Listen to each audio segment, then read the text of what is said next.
Guys, I'm Nitin from Rec Talk. I'm live from IHR in Manchester. I've got Oliver Savill, who's the product manager for Test Partnership, and we're going to talk about cheating on tests using AI. First of all, mate, welcome to the show. Thank you, it's great to be here.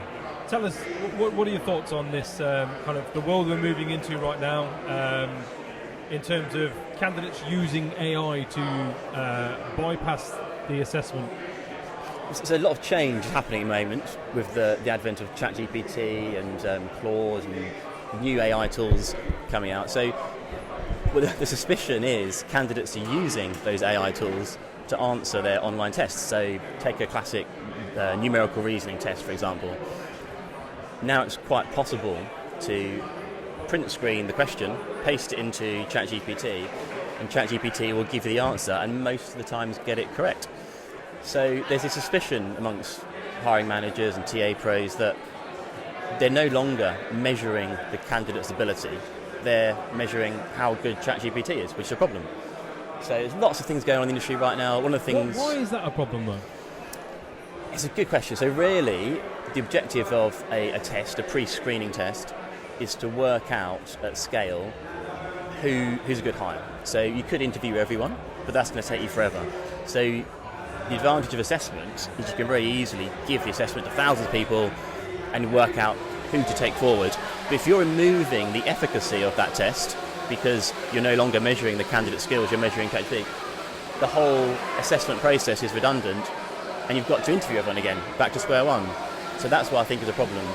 Look, I think though, can it not be said, or is it not a fair assumption to make though, that if somebody is... intelligence is the wrong word, but cheeky enough or enterprise. It's got the right mindset and thought, no, I'm going to just put this into a machine and get the machine to do it. It's so different to somebody being like, look, mental arithmetic isn't my thing, but I've got a calculator in my phone, so do I really need? Do you know what I mean? I'm fairly certain my accountant isn't great at maths.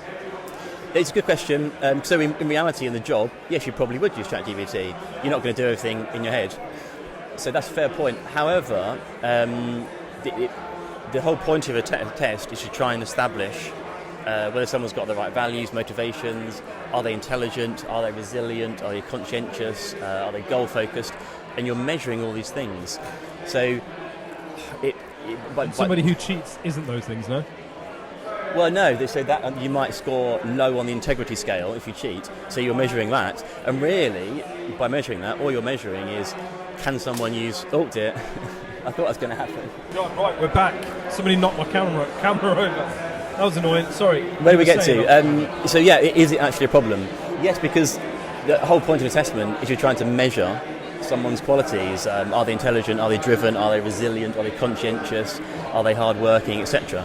So Bill Gates famously said that I would always hire a lazy person over a hard-working one because the lazy one will find a quicker and more effective solution. Provided they're intelligent. A lazy, intelligent person, totally agree. But how do you know they're intelligent if they've used ChatGPT? Because while everyone was running this way, they went that way. True. The thing is, whether someone... I do hear what you're saying. I'm playing devil's advocate for a reason. It numbs the whole assessment measure, so anyone can use ChatGPT, whereas only intelligent people. Not anyone can use ChatGPT. That's an assumption. Okay. I know several people who will use. So for context, Rec Tools, which is my platform, was the first within the recruitment industry to put out a free-to-use AI playground that was prompted and engineered in the back end to act as a recruiter on behalf of recruitment businesses. Okay. We were the only ones. And we were the first ones. So this was 2.5, nearly 3 years ago. Oh, wow. So ahead of the curve. Yeah. As soon as ChatGPT became a thing, I'm like, there's something here. This could fit into our kind of our portfolio. We'll put it out there. At that time, there were people going, no, look how rubbish ChatGPT is at writing job adverts. This is the crap they're putting out. And I went, just use ours. Yeah. Just use ours. Because what you've done there is you've just gone, write me a job advert for a finance manager or a product manager for a business that specialises in assessments, and it spat out some generic rubbish. Yeah. Whereas if you use mine, and which you've tailored it and prompted, right? So not everyone can use ChatGPT. So unfortunately, you're right. I could just take a screenshot and slap it into GPT, but even that's not going to be enough at times. It needs to know what, so there is a level of intelligence that goes in. There's a base level. You've got to sense check the answer too. Because we know that AI hallucinates, and we know that sometimes it goes off and forgets its original instruction and can go off on its own kind of like tangent, right? Yeah. So again, one could argue that there is a level of intelligence involved in using AI to get the right answer and to be able to sense check that, just like a calculator. I can put in it and I can go, I think I've messed up here because I think the answer's this and it's saying this. I tell you, there is a level of intelligence. Let's say I'm hiring a marketing manager, right, and I've got 100 applicants. If I give them all a test where they can just paste the question in ChatGPT, 80% of them are going to get it right. Yeah. So I'm none the wiser. Who do I hire? If I give them an assessment which cannot be answered by ChatGPT, they have to use their human intelligence, suddenly I've got 10 applicants to interview. So I'm happy because I've got to interview the 10 best people. So I think that's where the problem in GPT lies. You lose that screening criteria and suddenly everyone's gone through the filter. You're like, there's no point in the filter. Again, on the assumption that everybody knows, A, how to use the AI tool, but also, more importantly, knows what the right answer looks like, right? Definitely, yeah. So, because unlike a calculator, GPT won't give you the same answer every single time. It will give you a variety of different answers depending on... In written output, So the truth of the matter is that whilst using it, I could get one answer, you can get another answer. You've often got a sense check. Somewhere in the middle is the right answer, is the correct one, or one of us is right, one of us is wrong. Kind of, do you know what I mean? So definitely, yeah. I think it's moving so quickly. I think at the moment what people are saying is they're just a bit nervous. Like, are people cheating? Are they not? Is it effective? So that's, I think, at this stage in the evolution of assessments, it's just interesting to see what's out there. This to me is very much sounding like when you would have like a maths GCSE, but you're not allowed calculators, right? Whereas now maths GCSEs, absolutely you can take a calculator in. Yeah. Or when you go for a comprehension test in English literature or English language, and you weren't allowed to take in the book that you were reading with notes and annotations. The real world's not like that. The truth of the matter is, I can assess your ability using an assessment to come and work for me as an employee. But when you come and work for me, if I give you a problem to solve, I'm the idiot, or I'm the dickhead if I'm saying to you, no, you can't use. Absolutely. You can't get help with that. Yeah. I want you to do this with. I hired you for this. Yeah. Now use it, pal. Well, that's interesting. But how do you know they've got this without a proper assessment? But if that's they get the right outcome, do they need this? I think they do. Do I need to always hire the most intelligent people? I think you do, because of the decades of research shows that intelligent people make really good employees. Smart people, they know the right thing to say to the right person at the right time, they can win more clients, they know the right prompt to put in ChatGPT, they intuit naturally what to do. Hiring smart people is a surefire way to grow your business. And to me, a smart person would use technology to advance their application. Yeah. But I think it's a crude measure. Can someone use the prompt? That's a very crude measure. If I'm hiring someone, I'd like to know a bit more than can they use ChatGPT. But I guess to your point, maybe interviews should simply be, here's a task. Your interview question is use ChatGPT to solve this problem, and in a way you're measuring their prompting skills. Maybe that's where interviews might go. And also their ability to sense check their answer at the end, right? Yeah. This doesn't sound right to me. Hang on, let me question it. So there are lots of things to assess when you're hiring someone. Is someone good at prompting? Can someone check their answers? Is someone conscientious enough to check? Are they driven enough to work out a cross-reference? There's lots of things to assess, and it just, with the advent of AI, it makes assessing people a bit more complicated. No, I appreciate that. That's good. No, I like that. Any final thoughts? Anything you want to leave us with? You can plug Test Partnership if you want. Well, Test Partnership, like some other providers, have got assessments that are resilient to AI now. So one of the ways we stop being able to cheat ChatGPT is dynamic interactive assessment. So things move about, you've got to drag and drop, you've got to hold things down, which AI tools can't do at the moment. Only humans can collect falling tiles and drag things around. So at the moment, that's our answer to stopping cheating in assessments. I appreciate that. Thank you so much. Thank you very much. scratching the grey matter debate. I like it. There's lots going on. I hope you don't feel like I give you too much of a hard time. I like to be challenged. Yeah. And I expect it's the first of many conversations you'll have today about AI. You'll be sick of AI by the end of the day. I have an unwritten rule on the podcast. We try and go as long as we can without mentioning AI. Yeah. Most episodes are about 45 minutes long. I went once 40 minutes. But yeah, otherwise it's the thing, right? That's the main topic. Yeah. If you ever want to talk about something other than AI, I could talk all day about the science behind assessments, the old school traditional psychology science of why we assess people, and that's a very dry but non-AI topic. That's definitely one worth picking up on. We'll connect off camera and stuff, and let's arrange that. Thank you very much. Pleasure. Appreciate your time, cheers. dude. Thank you. Guys, you're back. You're back. I'm back. We're back at IHR Live Manchester. We've finally got one screen working. We've managed to put a barrier around the camera so that doesn't get knocked over again. And I've got Robert Newry from Arctic Shores with me. Robert, thank you so much for joining me. Nice to meet you. Thank you. So, remind me again, we are talking about the AI candidate. The AI-enabled candidate. The AI-enabled candidate. Right, go on then. Tell me what does that mean? So there's lots of discussion in recruitment and amongst talent acquisition about the introduction of AI. But what a lot of people have overlooked is that the candidate has access now to the same level of capability that we in talent acquisition have had up to now. So candidates have got on their phone, it's like a calculator that can enhance their ability to apply for jobs and even enhance their abilities above what they might otherwise be. I know people who have wrote scripts, Python scripts, to just mass apply for vacancies. You can't blame them though, right? You can't blame them. And I think one of the interesting things, and it's a great question there, is that many organisations don't give any guidance on good use and bad use of AI in the application process. And candidates think that organisations, particularly recruiters, are using AI to screen them out. So they're thinking, well, okay, if you're using it, I'm going to use it. In some cases they are, but just not in the way that they think, right? Correct. That's right. That's the difference, right. yeah. It is the difference. And I think the problem is that the moral contract that we used to have, which was I apply for a job, put some effort in, make sure my CV is right for your role, you will then look at that with a proper degree of effort. If you're getting a robot or a computer to do all of that, then that I don't feel any obligation to put the same effort in. Absolutely, but also that contract falls apart, or that contract dies when I don't hear back from you. Exactly. Right. And again, the recruiters aren't at fault. They've got a massive applications coming through from all over the world now. We're in a globalised world, globalised economy, and globalised workforce.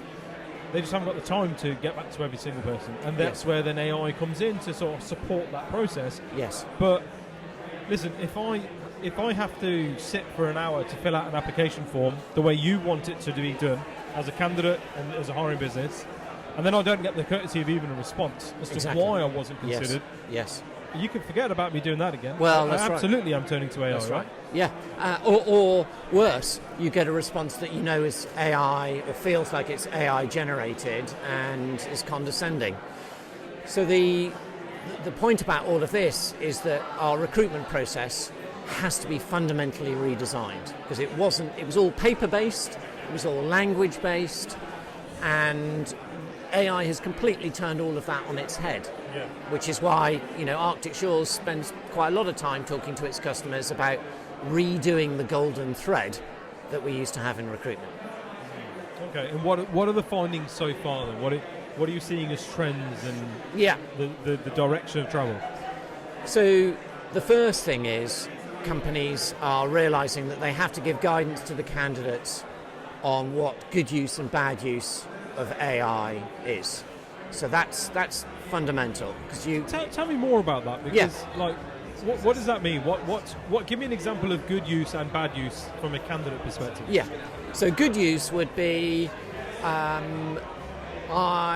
using ChatGPT to help me research the organisation, maybe summarise some of the key strategies, values of that organisation, some of the key market trends.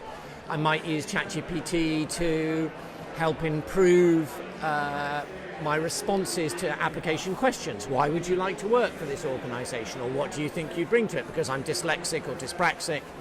and therefore a little bit It's of help. no different to just doing your research on a business on Google, right? That's right. And Yes. manually doing it Yes. yourself. So give me an example of bad use of AI then. Bad use would be using AI to enhance or even screen your true capabilities. So you're seeing plenty of cases where there are apps that will help you live in an interview, feed into an earpiece, or will give you a second screen that you can't see on the main screen, that giving you the answers to the interview questions on that. What? Without going over old ground, because I literally had this same discussion a moment ago with the guys from the Test Partnership. Why is that a bad thing? It's a bad thing because twofold. One is that from a candidate's point of view, if you are using tools that just make you seem the same as everybody else, so you're just using ChatGPT to not bring out your own personality, but just use whatever the AI thinks is the baseline, you get what one of my Arctic Shores clients said was, Robert, I'm being swamped in a sea of sameness. So that's a problem. If you're just using AI and you're not adding anything on top of it, or you're not thinking about how your own achievements, capabilities can be interwoven, then you're just a sea of sameness in all of that. And then secondly, it's bad because from a recruiter point of view, how am I meant to know who to bring forward for interview and who not if I am just getting an AI enhanced application and now I'm not able to distinguish the people who genuinely have put more effort in rather than just because use somebody who could for somebody to stand out in a recruitment process, there's a few things you said there that I want to kind of challenge, if that's okay. Please do. The sea of sameness. Yes. Like, that's a good thing in that you're then able to identify the colour red in the sea of black and white, right? So that for me, I hear that as I've got 300 applications coming in for any of my vacancies. They're all looking very, very similar, except for at these handful. Yes. So I'm going to start there. I'm going to go with them first. Well, yeah, but think that through. So you're absolutely right. That is what a lot of people are doing. But this is where that plays out. Plays out with people going, I think that I can spot somebody's used AI here because they spell in an American way. Yeah. So they're starting to use things to, you say, the red stands out from the multicoloured, as it were, in all of this. The reality is what people are picking out from there is largely got nothing to do with the job in any way. It's going to be something that just differentiates the person in one way or another. One could argue, though, that people who know how to use ChatGPT properly will de-Americanize the language and will use GPT as a framework to mould their answer. That's why you've got to give guidance on there and say this is what good use, but copying and pasting doesn't work. But a lot of candidates don't know. They don't know. They haven't been taught or told. Because the output is so much better than they would have done anyway. They're like, this is great. This not looks realising great. That actually that everybody's doing that. You're just you're making yourself look really silly exactly. doing this. Right, and that's you the now. point. Right. That's the point. And so the differentiation on the recruiter side becomes random rather than genuine and targeted to the role. So you're not saying don't use AI, you're saying use it properly. Use it properly. Absolutely. I'm a massive fan of it, but it's causing chaos. Yeah. It's absolutely... One client was telling me they went from 4,000 applications last year to 20,000 this year. And they used to, we would talk about keep the human in the loop. Which is fine, and that's great, as long as those applications are of a better quality. But if the quality of those applications is dropping off, yes, and the volume is increasing, well, we're no longer in a world of spam, we're in a world of sludge. We are. But equally, how do you keep the human in the loop with 4,000 to 20,000? It's a 500% increase at a time when most TA functions have had their budgets slashed by anywhere between 30 and 50%. Yeah. Yeah. So you've got to bring in automation, and this is the tension. You've got to bring in automation because you can't deal with that. Candidates are feeling suspicious of the automation that you're bringing in because you're not explaining it. So we've got to get back to a level of trust and transparency and clarity, and then we can move forward and accept that, like we do in exams, maths exams now, people have a calculator. We've moved on. We don't ask you to do mental maths. I literally used this example in the last podcast. Yeah. ChatGPT is a word calculator. Yeah, exactly. Yeah, that's the world we're in. Yeah. People will use it and actually do need the ability to be able to use it. Yeah. But as you say, we've got to use it properly. It's a word calculator. So let's design our processes for that world, as opposed to the old world where it was all paper driven and language driven, and that's what we designed our processes and systems for. Yeah, no, absolutely. That bike thing is going to do my head in all day. That's going to happen. Honestly, I don't know how I'm going to cut this bit of the noise out. Hence the waffly bit now. Yeah. So, okay, what do you think?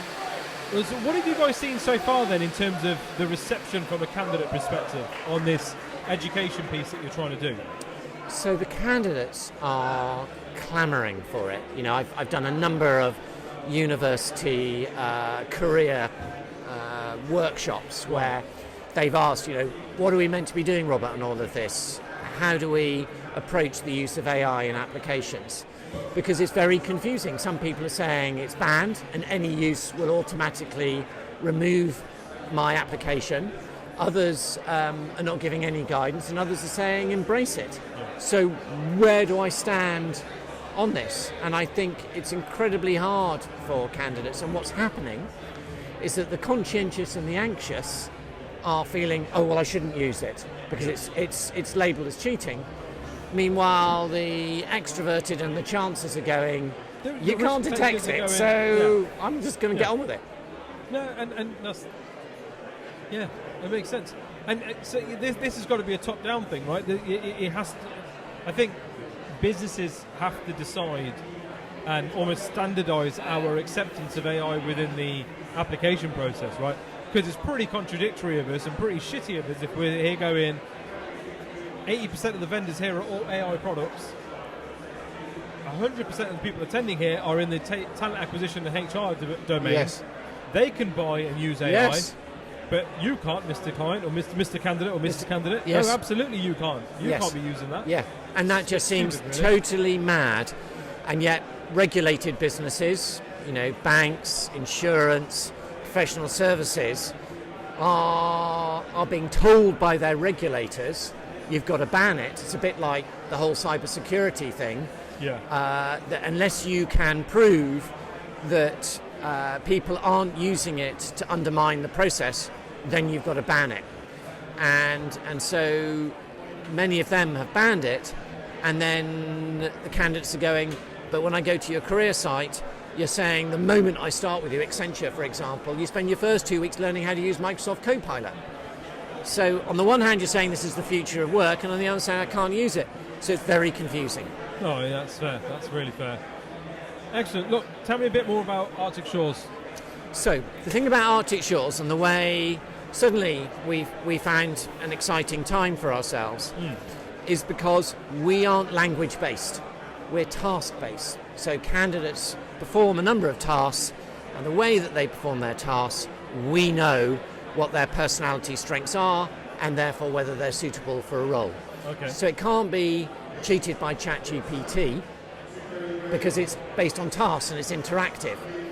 And that I think is the way that we're going to see recruitment going forward now. It's not going to be, I'm going to ask you how you might perform, or if I said to you, are you resilient, Nitin? And you'll go, yeah, I'm pretty resilient, I climb mountains.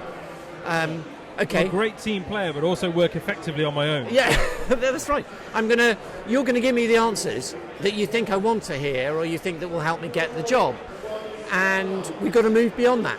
You know, my fundamental belief is the best way to understand somebody is to get them to do something and learn from what they do, not from what they say that they might do or thought that they are do. able to do. Yeah. No, I love that. Brilliant. This has been really insightful. I'd love to pick up off camera and arrange a more detailed conversation. incredibly distracting. So It has been, I think Ryder. we've done incredibly Brilliant. well. Thank you. It's been really to interesting. maintain that conversation. So Yeah. thank you very much. Thank you Appreciate too. your time. Yeah, you too. Thank you, guys.